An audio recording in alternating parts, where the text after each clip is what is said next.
예, 오늘의 정차 토픽 첫 번째입니다. 야당이 지금 정권의 행포를 중계 방송만 하고 마치 남일 이렇게 뭐 바라보듯이, 그리고 그렇게 하면서 뒤에서는 또 특사를 놓고 거래를 했다. 오늘 지금 좌파 정권의 장기 집권 업무가 다 있습니다. 장기 집권을 하겠다는 업무가 있는데 그 중에 하나가 현실화됐습니다. 뭐냐 하면은 방송법, 그러니까 공영방송을 완전히 장악을 하기 위한 방송법을 오늘 오후에 처리를 했습니다. 실제로 이제 이 공영방송을 완전히 좌파가 장악을 하게 됩니다. 이걸 빨리 전국이 바뀌어서 이걸 제대로 다시 고쳐놓지 않으면은 10년, 20년이건 KBS, MBC, 경영진은 무조건 좌파에서 다 장악을 합니다. 지금 MBC 보시면 이건 방송이 아닙니다. 방송이 아니고 완전히 이 어떤 좌파 진영의 스피커 역할을 하는데 KBS까지 이제 그렇게 됩니다. 그러니까 이게 장기 집권을 위한 업무 중에 하나죠. 자, 오늘 이거 막으려고 어제 이제 필리버스터를 했는데 필리버스터도 완전히 엉망을 했습니다. 국민의힘. 잠시 후에 그것도 소개해 드리죠. 너무 제가 지금 화가 날 정도로 국민의힘이 지금 상황 대처를 하지 못하고 자기들끼리 희낙낙하고 뒤에서 뭐 거래하고 이 모습을 보여주고 있습니다. 일단 이 필리버스터를 했는데 이 필리버스터가 언제까지는 할 수 있는 게 아니고 이 필리버스터, 그러니까 합법적 의사 진행 방해죠. 그래서 계속 연설을 함으로 해서 의사가 진행이 표결 같은 걸 못 들어가게 하는 건데 이거를 중단시키는 또 조항이 있습니다. 24시간 후에 필리버스터를 시작한 지 24시간 후에 국회의원 제적의 5분의 3이 필리버스터 중단하라고 의결을 하면은 중단해야 됩니다. 180석 이상이죠. 지금 180석 이상을 좌파가 가지고 있으니까는 오늘 중단시켜 버렸습니다. 24시간 후에. 그러니까는 그 방송법을 지금 그렇게 중단시키고 방송법을 통과를 시켰습니다. 이 방송악법이나 마찬가지죠. 이게 핵심적인 내용이 뭐냐면은 오늘 이제 통과돼서 법제화가 돼 버렸습니다.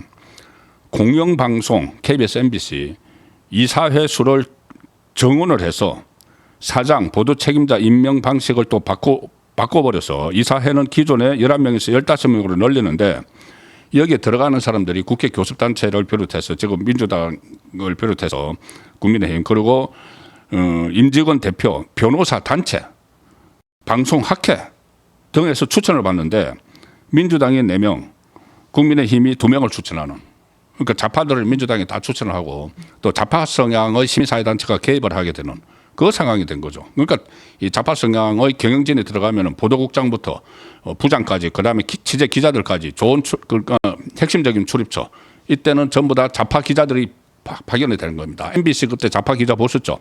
윤석열 정부 초기 때 슬리퍼 끌고 다니는 그런 기자들을 좀 본인들이 여론을 움직일 수 있는 쪽에 그런 기자들을 다 심어 놓는 겁니다.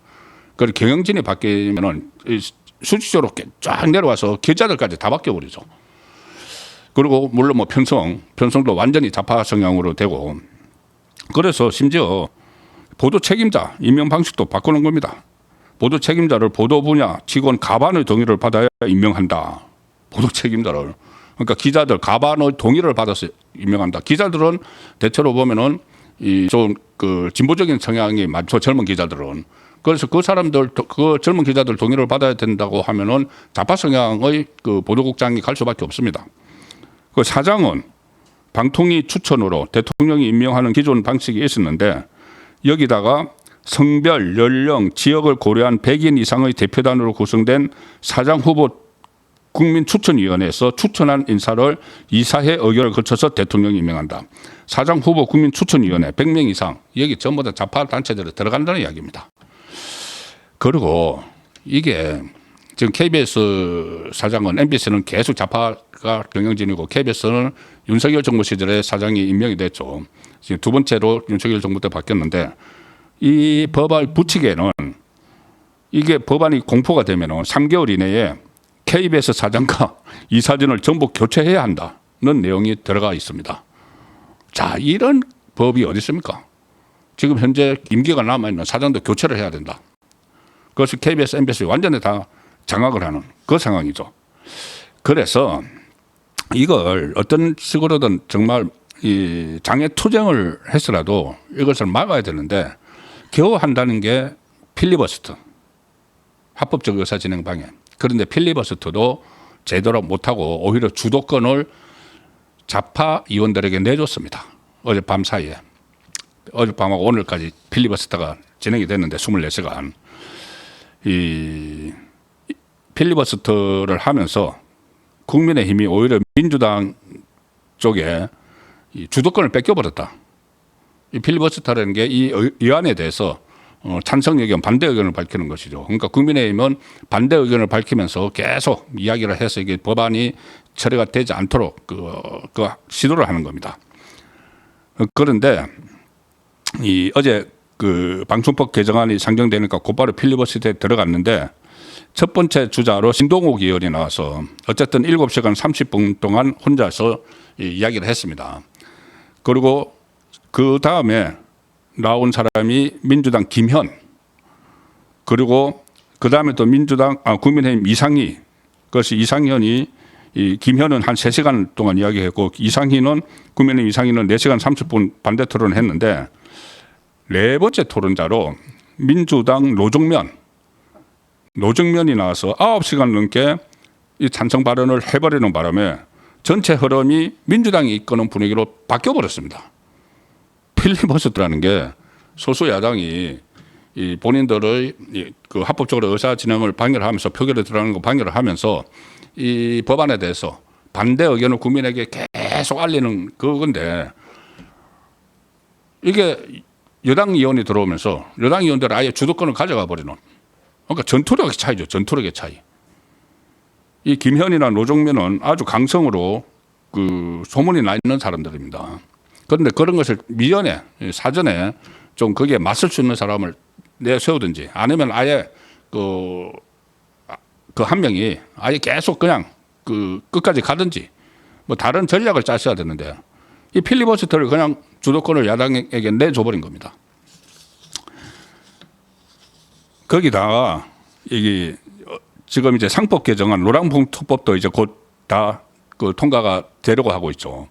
그러면 그걸 정말 반기업법이라고 하면은 나가서 뭐 머리띠를 두르고서라도 이 국민에게 호소를 하는 그런 게 있어야 되는데 오늘 이 반기업법 간담회 국회에서 이거를 열었는데 여기에 참석한 송원석 비대위원장이나 김정재 정책위 의장 같은 사람들이 정말 무력한 말들만 했습니다. 이거 누구나 다 하는 이야기를. 거기 가가지고 송원석은 본회의에 상정되어 있는 상법 2차 개정안, 더 센 상법안, 그리고 불법 파업 조장법으로 불리는 노조법 개정안 강행을 앞두고 대책 마련이 절실하다. 이게 강행되면 기업 경쟁력이 위축되고 외국인 투자 이탈이 불가피할 것이다. 맨날 듣는 소리죠. 맨날 하는 소리죠. 그리고 대책 마련이 절실하다. 대책 마련을 누가 합니까? 기업이 합니까? 야당이 해야죠. 어떻게 하든 이것을 막아내기 위해서 이게 잘못된 악법이라는 것을 기업에 부담을 주고 결국 국민에게 이 국민 생활에 이 국민 경제에 좋지 않다는 것을 본인들이 나가서 외치고 장애 투쟁이라도 하고 서명 운동이라도 벌이고 이런 걸 해야 되는데 이거 저도 계속 이야기하는 거. 이거 기업에 큰 부담을 주는 건데 이거 대책이 필요한데 대책을 본인들이 마련해야 될 사람들이 그렇게만 이야기를 하고 앉아 있는 겁니다. 뭐 반기업법이 강행되면 기업 경쟁력 위축, 해외 이전, 외국인 투자 이탈이 불가피하다. 이 누가 모릅니까? 다 알죠. 이재명은 앞에서는 기업 잘 돼야 나라 잘 된다고 얘기하면서 실제로는 각종 규제 입법 통해서 기업 순발 먹는 이중적 행태를 보이고 있다. 누구나 하는 소리인데 이걸 비대위원장이 계속 맨날 며칠 이렇게만 지금 이야기하고 거기에 대해서 어떻게 막아낼 방법 같은 것은 전혀 손 놔버리는. 그리고 거기다가 이 송원석 어제 제가 그 말씀드렸죠. 강훈식 지금 용산 비서실장한테 안상수 전 인천시장 부인, 정찬민 전 의원, 홍문정 전 의원, 심학봉 전 의원에 대해서 강복절 특별참여 및 복권을 요청하는 텔레그램 메시지를 보냈습니다. 어제 제가 보여드렸는데 다시 보여드리죠. 저 텔레그램 메시지. 저게 제가 조금 전에 말씀드린 이 무력한 지도부 그 민주당의 폭주 이 어디 독재로 가는 그리고 나라 정체성을 바꾸는 여기에는 제대로 대처를 하지 못하면서 그 자리에 앉아서 그 바로 국회 본회의장 필리버스터 하는 그 본회의장에 앉아가지고 비서실장에게 강훈식에게 우리 이런 사람들 좀 이 사면 대상에 넣어주세요. 자, 특사 관련 김모, 안창수 전 인천시장 부인, 정찬민 전 의원, 홍문종 전 의원, 심학봉 전 의원 복권 요청 추가입니다. 그래서 알았어요. 뭐 이렇게 하니까는 감사합니다 하고 이모티콘, 웃는 이모티콘, 감사합니다 웃는 이모티콘. 이게 지금 이 상황이 벌어지는 본회의장에서 비대위원장이라는 야당 비대위원장이라는 사람이 보낸 겁니다. 그러니까 이 비서실장이 아주 고압적으로 이게 다예요? 이렇게 묻습니다. 이게 다예요? 그러니까는 현재까지 연락 온 거는 이게 전부입니다. 그리고 또 이모티콘, 눈웃음 치는 이모티콘 두 번이네요. 나 한 번인 줄 알았더니 감사합니다. 현재까지 연락 온 거는 이게 전부입니다. 이런 지금 그 이모티콘을 보내고 그 바로 본회의장에서 민주당이 방송법 처음에는 노란봉투법을 1호 법안으로 정청래 1호 법안으로 하려고 했다가 너무 좀 그러니까 반발이 너무 있으니까 이것은 뒤로 약간 돌리고 이것도 곧 합니다. 이 장기 집권 업무에 그 이용될 방송법을 통과를 시키려고 하고 필리버스터를 하고 그랬는데 그 국회의원들이 지휘를 해야 될 원내대표겸 비대위원장이 저 이재명 정권의 비서실장하고 이 작당을 하고 있었던 겁니다.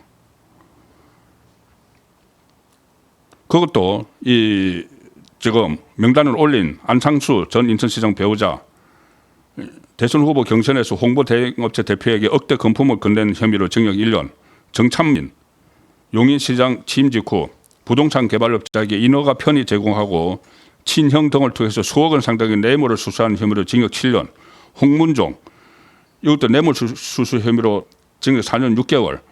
이런 사람들을 지금 교환하자는 거죠.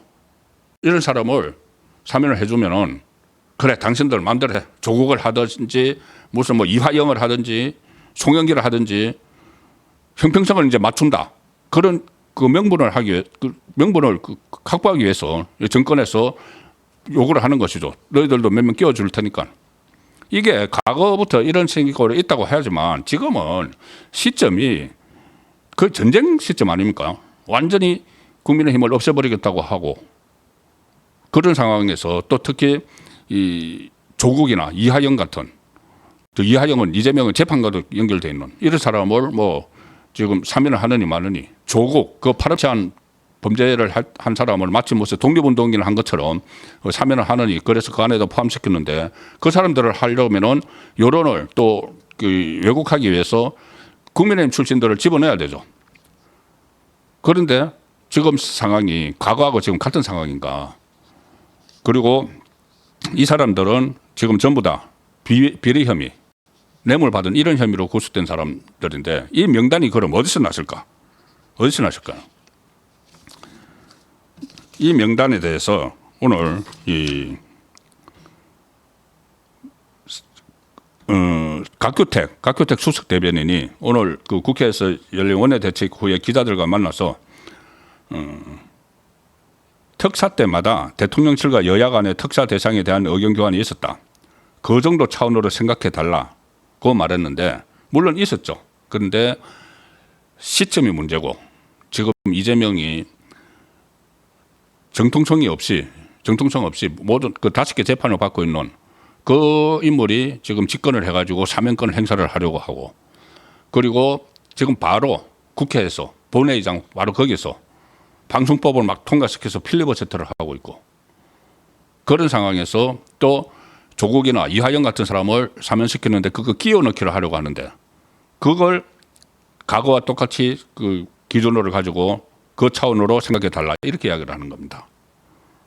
정말 현실 감각이 없는 건지 그리고 사면 대상 그러면 기준이 뭐냐 왜 이 사람들이 들어갔느냐 안상수 정찬민 홍문종 이런 사람들이 왜 들어갔느냐 그거 물으니까 수석 대변인이 모르겠다 왜 들어간지 모른다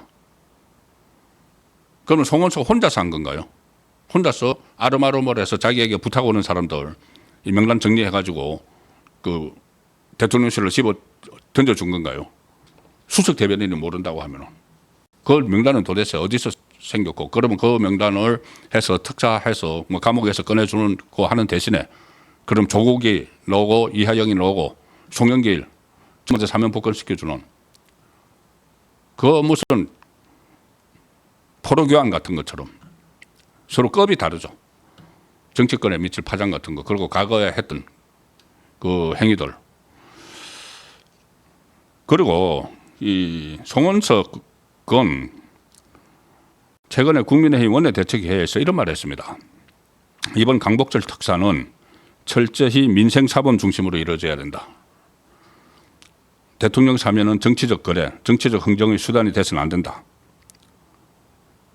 자, 그런데 이 대법원에서 지금 유죄 확정 선고받고 복역 중인 조국에 대해서 복권 여부를 이 사면 복권을 하려고 지금 시도가 있는데, 뭐 지금 법무부 장관 정성호도 그렇게 하려고 하고 있죠. 그런데 거기에 대해서 판을 깔아주는 게, 결과적으로는 판을 깔아주는 게 되는 거죠. 이 국민의힘 출신 몇 사람을 딱 끼워넣으면서 판을 깔아주는 그런 행태를 보이고 있습니다. 그러면서 지금 국가 정체성이 흔들리는 법안들, 기업에 큰 악영향을 미치는 그런 법안들이 속속 처리되는데도 그냥 중계방송 하듯이 8월 22일 전당대회에서 어떤 지도부가 탄생할지 모르지만은 정말 오늘 낮에 제가 김태우 전 강서구청장과 대담을 했습니다. 그때도 그런 이야기가 계속 나왔습니다. 오늘 낮에도. 싸울 줄 알아야 된다. 지금은 싸워야 될 때다. 싸워야 될 때다.